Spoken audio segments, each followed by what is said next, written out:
faithful. I'm fucking the fleshlight to cope with the pain. Lemonade, lemonade. I don't care if y'all got the reference. I love that rap lyric. When I was a kid, my mom used to tell me, mijo, don't look at me as your mom. Look at me as more like, you're cool, mom. And I'm like, no, because you know what would have been cool, mom? Having a dad.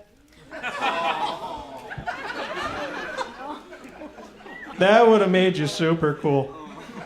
Because right now, YouTube instructional videos is the father I've never had. I could ask it anything. How to change a tire, how to talk to girls, what's up with Mega Man? But the problem is that he keeps wanting to talk about flat Earth. But Dad, he's crazy.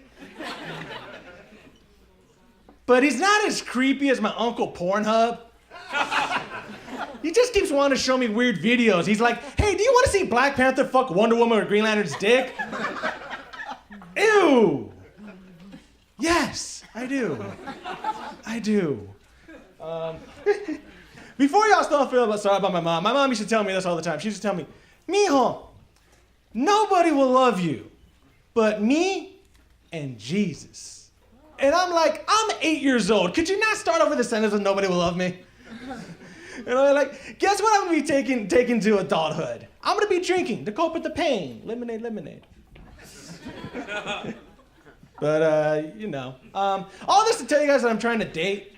So, I'm on the Tinders, and I'm not too much of a fan of it. Like, Tinder to me is like cutting yourself, except you really don't get the satisfaction of bleeding. But here's another thing. After meeting all the girls, I found out another premonition about myself is that I don't think I've ever survived a game of fuck, marry, kill. Just take any two people in the room and me, and I'm just dead. But I'm determined to win this, though. Let's do this. Let's do this game. It's like Hitler, Stalin, Omar Gonzalez. Now, the proper form is, of course, you fuck Stalin, then you marry Hitler, and you just leave me hanging. That's messed up. That's messed up. Okay, guys, let's just address the elephant in the room. I'm dressed like an asshole. I'm aware of this. I know for a fact that I'm wearing bow tie and suspenders, but I'm half a step above a douchebag in a fedora. That I have. But there's benefits to being dressed like this. Like, one of them is, I don't really get harassed by cops. That's important to me. Because before this, I used to dress like a gangbanger, and I kept it real.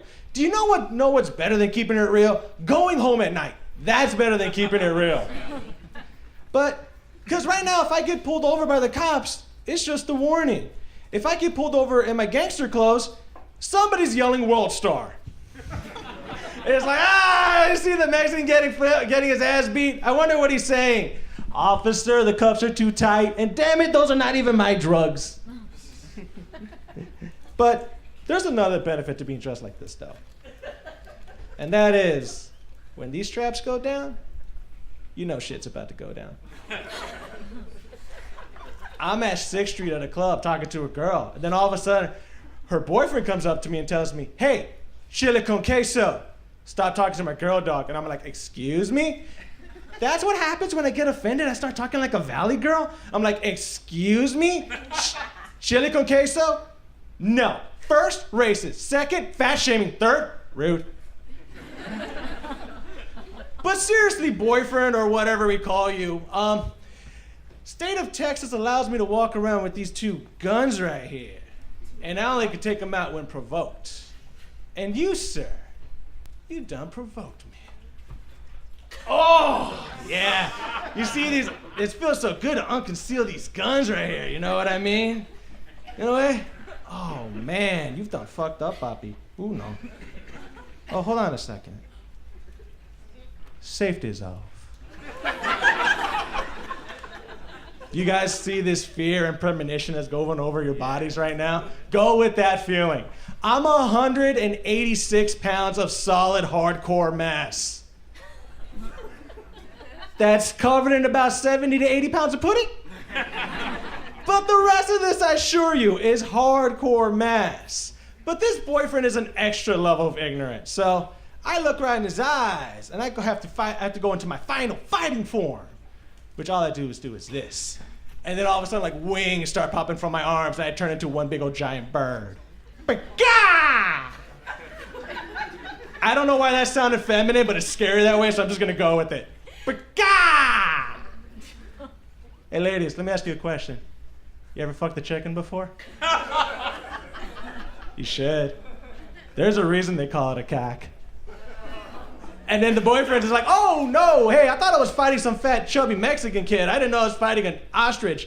You know what, just do me a favor and take my girl home. And then I take that girl home to the Doubletree, room 126, and I give her the best back-gacking of her freaking life. Because the lesson here is, people, don't mess with a guy in a bow tie and suspenders. Because, you know, he might transform into a big, possibly gay chicken. All right, my name is Omar Gonzalez. You have a great night.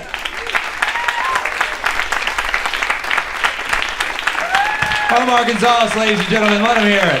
Opening up the 2018 FPIA contest, guys.